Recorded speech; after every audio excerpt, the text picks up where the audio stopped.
Shalom, shalom. It's Brother Maccabee from GMS, Colorado. Coming at you with just another sit down. Um, First and foremost, I want to give all praises unto Yahweh, Bashem, Yahweh Shai, and double honors unto the elders and apostles of GMS who taught us this word, who are the true leaders of Israel, whether you can accept that or not. I also want to say shalom to my brothers and Akim who are out there pushing this truth and this word to the four corners and winds of the earth. As well as the sincere Akwath that are listening and learning as well. To you, I say shalom. All right. We're just going to get into this lesson here about how, Esau's hatred for Jacob is generational. When we say out, on the streets, are professing that Esau Edom is the devil that the Bible speaks of, often the situation gets heated so fast and so much damning information is coming out that it kind of just turns into a cut session, and we're not so much getting into maybe the facts of why we say that Esau Edom is the so-called devil that the Bible speaks of, because Esau, who is the so-called white man, his entire power structure is built on hate. They say that that the scripture, or that the preaching of the scriptures pertains to hate speech. They err in not knowing the scripture.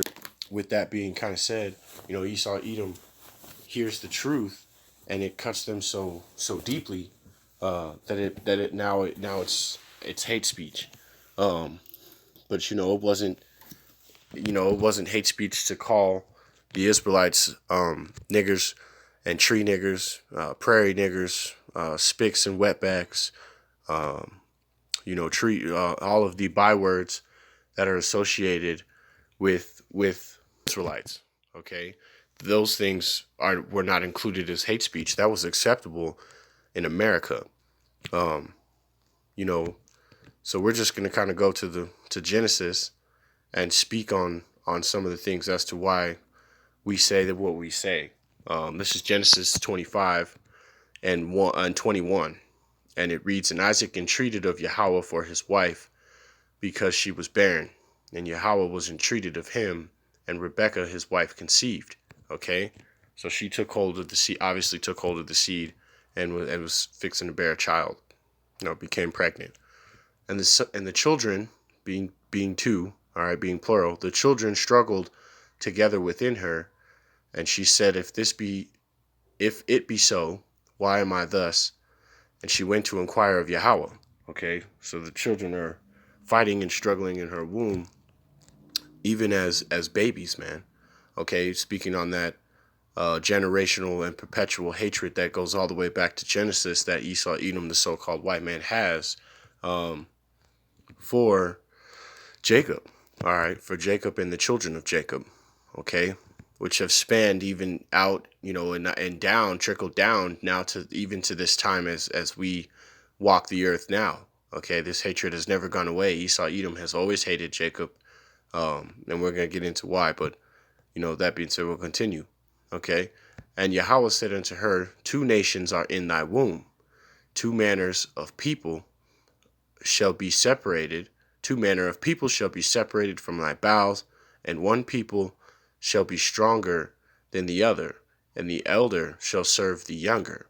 Okay, this is where it starts to twist on Esau Edom. Okay, with that kind of, with understanding of that one nation is stronger than the other. To put that in perspective, is Peyton Manning more athletic than Cam Newton? Is Steve Nash more athletic than LeBron James? Or not? Maybe just for the comparison. Is is a guy like failing to think of another comparison, but you get my drift. You understand what I'm saying. When her days to deliver, and it's very important that that understanding of the elder shall serve the younger as well, okay? And when her days to be delivered were fulfilled, behold, that there were twins in her womb. And the first came out red, okay, all over like a hairy garment, and they called his name Esau. All right. Now Esau, when we say that Esau Edom is the so-called white man, let's just pull up some imagery here.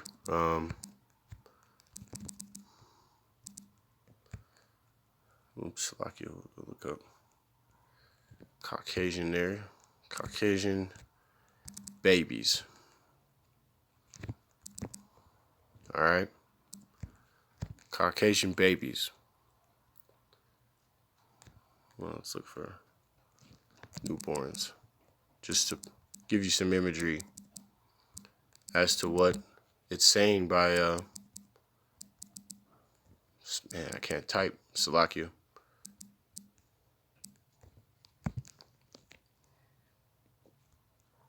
There you go. There's a perfect one there. Okay, look at the complexion of this child. All right, this child's pigment is undeniably red or pink fleshed. Okay, it almost matches the swaddle that it's wrapped in.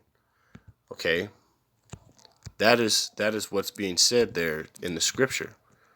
Okay, which it makes a mention of that because no one had ever seen someone like Esau. All right, and the name Esau in and of itself means wasted away, adawamium, wasted away.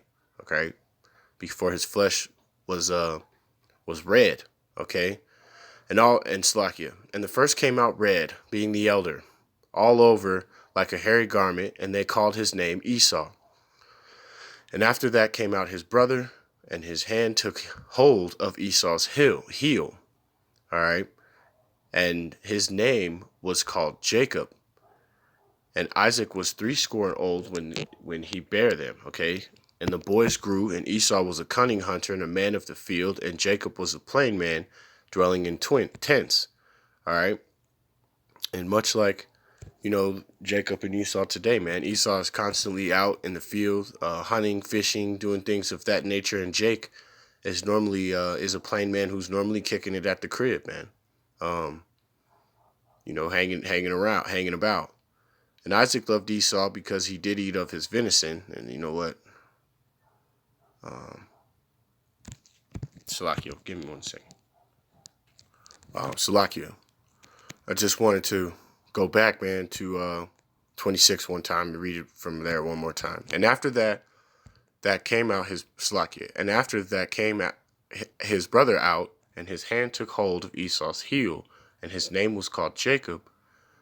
And Isaac was 80 old when she bare them. All right. Now that we got that, let me grab this real quick. So I wanted to put this in there. This is 2 Ezra 6 and 8, and it reads, "And he said unto me, from Abraham unto Isaac, and when Jacob and Esau were born of him, Jacob's hand held first the heel of Esau. For Esau is the end of the world, and Jacob is the beginning of it that followeth." Now, that ties into why we call Esau Edom, the devil out on the street, and the devil that the Bible is speaking of. Okay, Esau Edom is the end of this current rulership of this kingdom. Okay, with him comes nothing but death and destruction. Esau is only capable of death and destruction. He's a parasite, so to say. There's no benefit to Esau Edom's ideology, man. All right, all he knows is to kill, man, and to destroy. And the boys grew, and Esau, like we said, those are the traits. And Isaac loved Esau because, I'm going to jump down to 28. And Isaac loved Esau because he did eat of his venison, but Rebekah loved Jacob. And Jacob sowed pottage, and Esau came from the field, and he was faint. And Esau said to Jacob, "Feed me, I pray thee, with that same red pottage, for I am faint." Therefore was his name called Esau. Okay, he was eating. He was hungry and wanted to eat the food raw, man. Wanted to eat the raw meat. all right, which Edom still to this day loves a rare steak, man. It's in their soul. It's in their, in their genes to want that, all right, to want the blood. And Esau's a bloody man, okay, as referred to in the scripture many times. And Jacob said, "Sell me this day thy birthright." And Esau said, "Behold, I am at the point to die, and what profit shall this birthright do to me?" All right, and this is the birthright to the heavenly kingdom, man. This is major right here. "Do to me." And Jacob said, "Swear to me this day." And he swore unto him and sold his birthright unto Jacob. All right. And Jacob gave Esau the bread and pottage of lentils, and he did eat and drink. And he rose up and went his way. Thus Esau despised his birthright. All right. Now, as the scripture reads on, Esau, is wrought. He's angry over this, man. Still to this day. All right. He still has that fury. We're going to go jump to 27 and go down to 41. Actually, we'll go to 40. Salakia. Actually, we're going to go here to 38. All right. This is Genesis 27 and 38, and this is during the death of Jacob is passing on, and Esau, they're at they're mourning their father. Okay, the brothers have come back together to mourn their father because he's sickly and passing. And Esau said unto his father, "Hast thou but one blessing, my father? Bless me even also, O my father." And Esau lifted up his voice and wept. All right, he cried, over giving up his birthright and crying over the fact that he's not gonna get a blessing. So he's weeping unto his father, like the little bitch that he is. He's a bitch. But he's crying over this, begging his father for a blessing. And Isaac his father answered and said unto him, "Behold, thy dwelling shall be the fatness of the earth, and the dew of heaven from above." All right, which it is. Esau has all of the wonderful places of earth in his possession now. All right, this blessing is played out, and Edom has taken the fatness of the earth and all of the dew of heaven, man. All the good things in the earth at the moment, Esau rules and controls over them. Except for the lands of Ammon and whatnot. But the places that Esau's in control of, man, are some of the most gorgeous places on the planet, man. And by the sword thou shalt live, and shalt serve thy brother, and it shall come to pass when thou shalt have dominion, that thou shalt break his yoke from his neck, from thy neck, Salakia.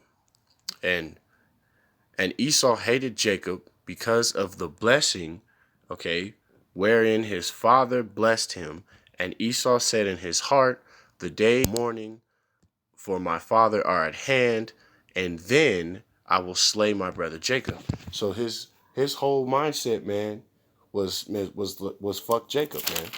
All right, he's wroth over this birthright. He's wroth, even though he was given all these things, he's still upset over this birthright, and this hatred has been continued for throughout generations. Here, let's go to over thousands of years, man.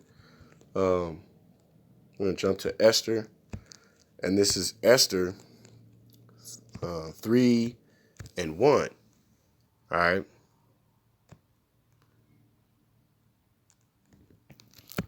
Let me see if this is Khan.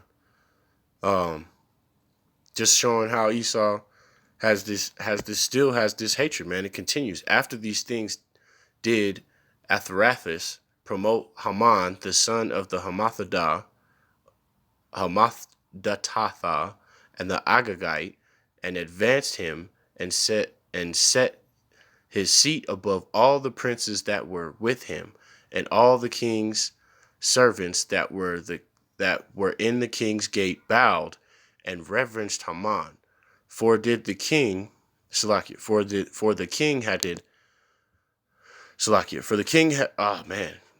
had commanded concerning him, but Mordecai, all right, who was an Israelite, bowed not, nor did him reverence. Then the king's servants, which were in the king's gate, and said unto Mordecai, "Why transgresseth thou the king's commandment.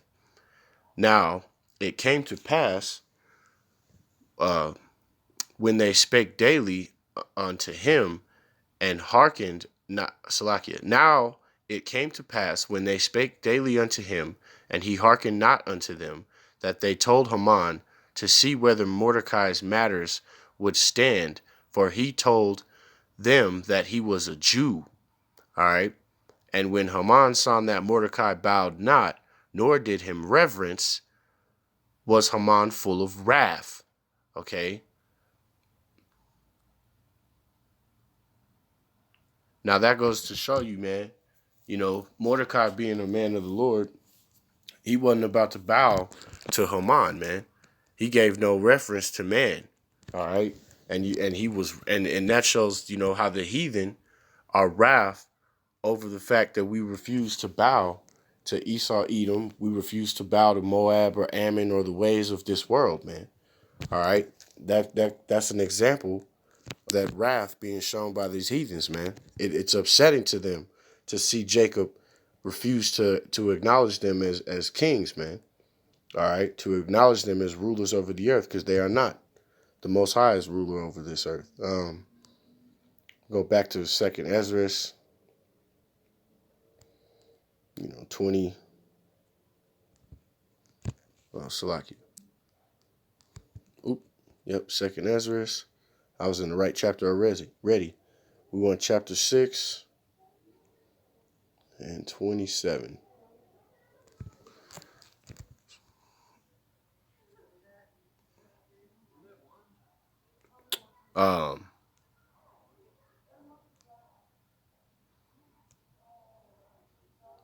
I guess I start at 25. Whomsoever remaineth from all these, going through all the slavery that's mentioned in Deuteronomy, the 28th chapter, Jeremiah, the 30 and 53, Jacob and the nations being enslaved together through the transatlantic slave trade, which was prophesied of going back to Egypt by way of ship. All right. And then being tempted through the end times and Jacob's trouble. All right. Whosoever remaineth from all these that I have told thee shall escape and see my salvation and the end of your world. All right. And that's the end of the world, according to how the Most High is going to, 200 nuclear or missiles are going to hit America, man. The end of Esau's rule, man. And the men that are received shall see it and have not tasted death from their birth. And the heart of the inhabitants shall be changed and turned another meaning. For evil shall be put out, and deceit shall be quenched. As for faith, it shall flourish, and corruption shall be overcome. And the truth which have been long declared, Salakia, and the truth which hath been so long without fruit shall be declared. All right, and that's the truth that the Hebrew Israelites, or the Negroes, Latinos, and Native Americans, man, are going to be saved from that, and that the 1/3, all right, of the righteous Israelites, along with the 144,000 that are of the elect, are going to be saved from that nuclear fire and pushed through the times of JT, man. All right, and matter of fact, we'll go back and just get the, to prove those points on why we're saying that, Esau's the devil once again. Jeremiah 30.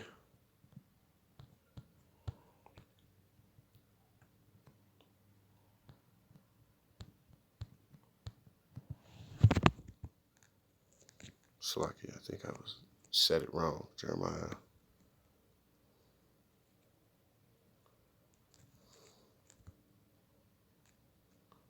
Salakia. I like that one too, though. I ain't gonna lie. I don't think that's what I was looking for.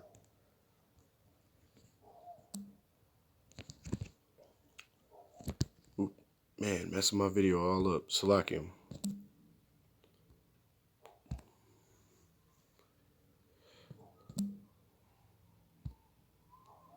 Salakia. Now it's got to load. It's all right. So, like the fatness of the earth we were speaking on. All right. So who is the world given to in this current world, man? It's given unto the wicked. And we're going to get that. Here's Job 9:24. The earth is given into the hand of the wicked. He covereth the faces of the judges thereof. And if not, where and who is he? This is part of the reason why we're calling Esau, Edom, the devil, man. All right. Because he has done this. He's in rulership of the earth. And he's the reason why he's put the Israelites into captivity and under his heel, man, for so long. And they never let Jacob. That's why they're going to catch this great wrath, man, because the Most High is he waits a long time to deal out punishment, man. You know, he's not in no rush to bust your ass. He's gonna do it. Thus saith the scriptures. All right, Esau Edom is gonna get that judgment. Salakia. Just looking at my paper real quick. So I had a few more I was gonna grab.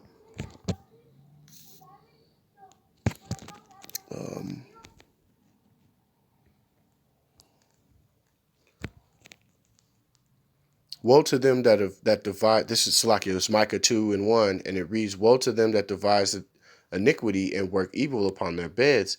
When the morning is light, they practice it because it is in the power of their hand." So Esau's keeping, Jake down, oppressing his heritage, keeping him from calling them bywords, not allowing them to be a part of their system the way that the system is meant to be for Edomites, man. Easy to twist and bend the rules to keep Jake out of what you don't want him to be in. All right. And they covet fields and take them by violence, and a house, and they take them away, so that they oppress a man and his house, and Salakia, and even a man and his heritage.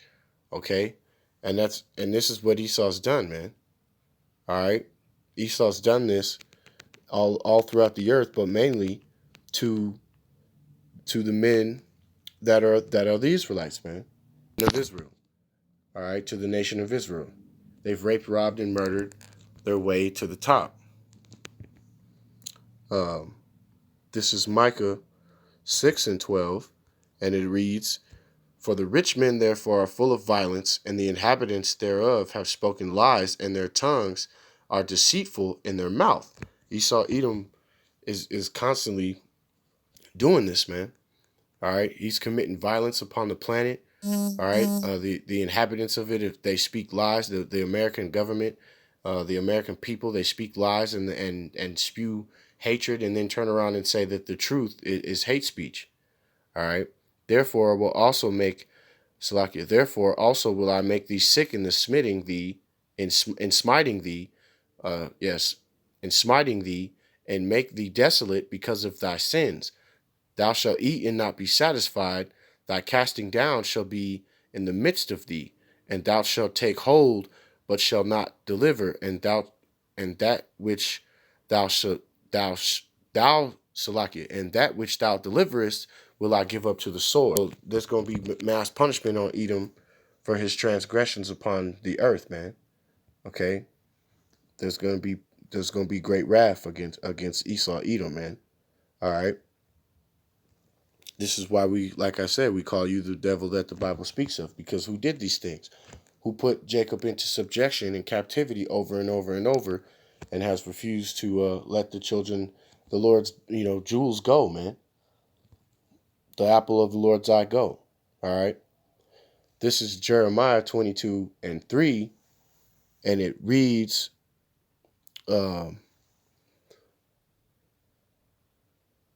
Salakia.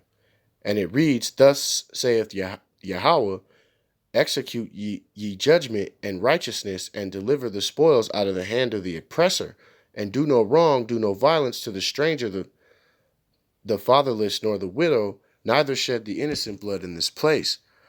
For if ye do this thing, indeed there enter by the gates of the house of the kings, sitting upon the throne of David, riding chariots on a horse, and his servant and his people. But if ye will not hear these words, swear by myself, Yahweh, saith Yahweh, that this house shall become a desolation." All right, and that's the part of that judgment that the Most High is casting down upon Israel, as well as also the judgment that He's gonna cast down on Edom, man. All right. Oh, Slakia. Uh,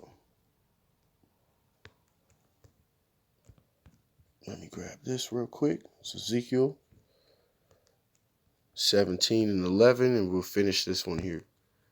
This Ezekiel 7 and 11. Violence is risen up into a rod of wickedness, and none of them shall remain, nor shall their multitude, nor shall any of theirs, neither shall there be wailing for them. So when Esau Edom goes down, man, all right, the whole world is not going to mourn for Esau Edom. Their women are not going to mourn for Esau Edom. All right, they're going to go down, and the Most High is gonna just let Jake, celebrate, man. You know, the elect are going to be in celebration. The whole earth is going to be in celebration. Okay, the time is come, the day draweth near. Let not the buyer rejoice, nor the seller mourn, for the wrath is upon the multitude thereof. For the seller shall not return that which was sold, although they were although they were yet alive. For the vision is touching the whole multitude. All right, that vision of the judgment, man. The multitude thereof which shall not return, neither shall any strengthen himself in the iniquity of his life, that have blown the trumpet, even to make ready, but none goeth to the battle. For my wrath is upon all the multitude thereof. The sword is without, and the pestilence and the famine within. He that is in the field shall die by the sword. And this is speaking on that judgment that's coming, man. The time of Jacob's trouble. All right, before the Most High nuclearly destroys this place, and that in a city, famine and pestilence shall devour him. But they that escape of them shall escape, and shall be in the mountains like doves of the valley, and all of them mourning, every one for his iniquity. All hands shall be feeble, and all knees shall be weak as water. They shall also gird themselves up with sackcloths, and horror shall cover them, and shame shall be on all faces, and baldness on all their heads. And they shall cast their silver in the streets, and their gold shall be removed, and their silver and their gold shall not be able to deliver them in the day of wrath. Okay, Yahweh, they shall not satisfy their souls, neither fill their bowels, because it is a stumbling block for their iniquity. As for beauty of his ornament, he is set in majesty, but they made the image of their abominations and of their detestable things therein. Therefore have I sent it far from them. All right, and being, Jacob and this is part of these 2/3 Israelites too, man, worshiping Cesare Borgia's image, worshiping the other idols of the other heathens, worshiping and just overall committing idolatry, man. For whatever you niggas worship, man. And I will give it into the hands of the strangers for prey, and to the wicked of the and to the wicked of the earth for a spoil. And he's done that. All right, this is what's happened. And they shall pollute my face. I will also turn from them. All right, and they shall pollute my secret place. For the robbers shall enter it, and Esau did this, and defile it, and make a chain for the land of Slakia. For the land is full of bloody crimes, and the city is full of blood. All right, and that's the punishment that's being carried out, now and future prophecy is twofold. We're dealing with that in a current time, and Esau did this in the past when they were destroying the holy city, man, to destroy motherland, or the fatherland of being Israel, man. All right. And with that, I hope that this lesson was somewhat edifying. With that being said, I want to say all praises unto Yahweh Bashem Yahweh Shai. All right. Double honors unto the elders of GMS who taught us this word are the true leaders of Israel, whether you can accept that or not. And Shalom.